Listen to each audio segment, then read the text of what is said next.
Hey guys, welcome and नमस्ते। दीपिकास terrace garden में आप सभी व्यूवर्स का बहुत बहुत स्वागत है।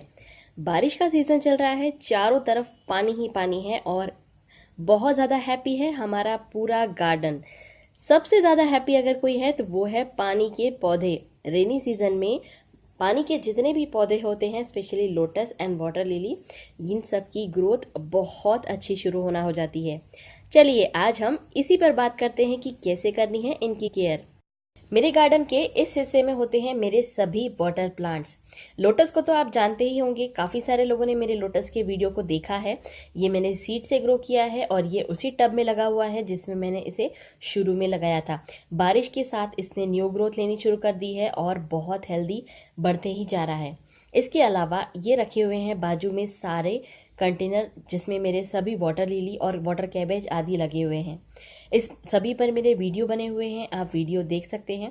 मैंने इसे पूरी गर्मी यानी कि मई जून बिल्कुल भी कोई फर्टिलाइज़र ऐड नहीं किया था, क्योंकि उस दौरान बहुत ज़्यादा गर्म हवाएं चल रही थी और इन सभी कंटेनर्स में से काफ़ी सारे पत्ते जो थे, जो बाहर की तरफ डेवलप हो रहे थे, वो झुलस चुके थे। जैसे ही बारिश शुरू हुई, मैंने इन्हें पहले सिर्फ और सिर्फ बारिश के पानी में भीगने दिया।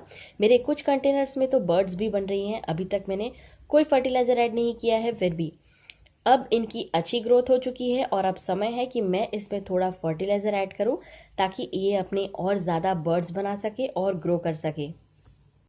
इस वक्त आप देखिए, इन कंटेनर्स में बहुत ज़्यादा लीव्स हैं और बर्ड्स कम।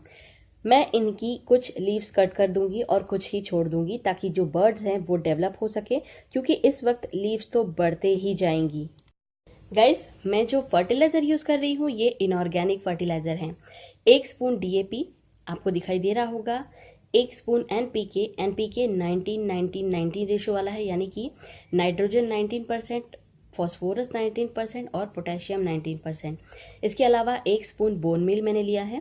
इन तीनों कागज़ को रैप करके मैं इनकी पैकेट्स बना लूँगी छोटी छोटी, और इन पैकेट्स को मैं यूज़ करूँगी अपने प्लांट्स के लिए।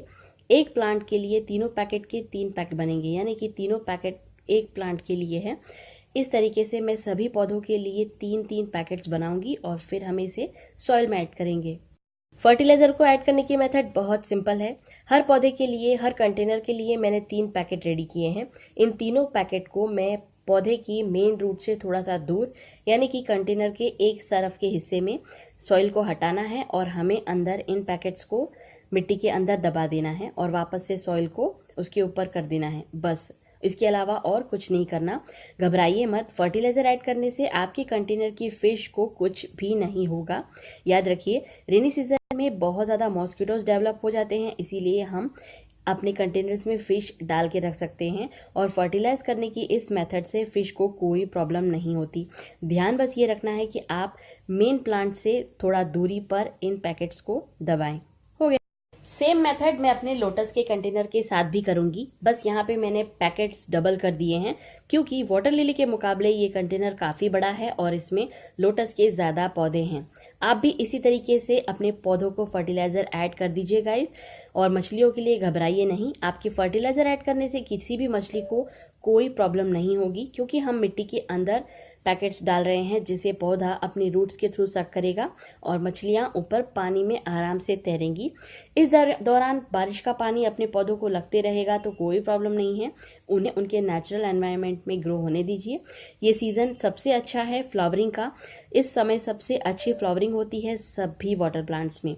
सो गाइज, आप लोगों से मैंने शेयर कर दिया अब तक का मेरा फर्टिलाइज़र ऐड करने का मेथड। फ्लावरिंग तो जैसे शुरू होगी वो भी आप लोगों से शेयर होगी, साथ ही फर्टिलाइज़र ऐड करने के बाद का अपडेट भी मैं आप लोगों को दूंगी कि जब हम फर्टिलाइज़र ऐड करते हैं उसके बाद पौधा कितनी गजब की ग्रोथ लेता है।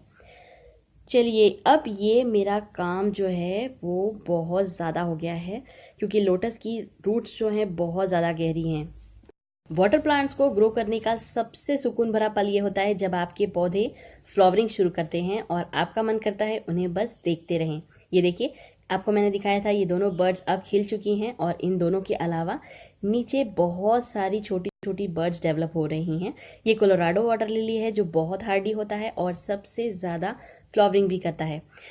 सो गाइज, वीडियो पसंद आया होगा तो लाइक कीजिएगा, शेयर कीजिएगा। आप अपनी कमेंट दे सकते हैं कि आपको मेरा ये वीडियो और इन्फॉर्मेशन कैसी लग रही हैं, और मेरी ट्रिक्स ट्राई कीजिएगा, रिजल्ट क्या होगा वो भी शेयर करना ना भूलें।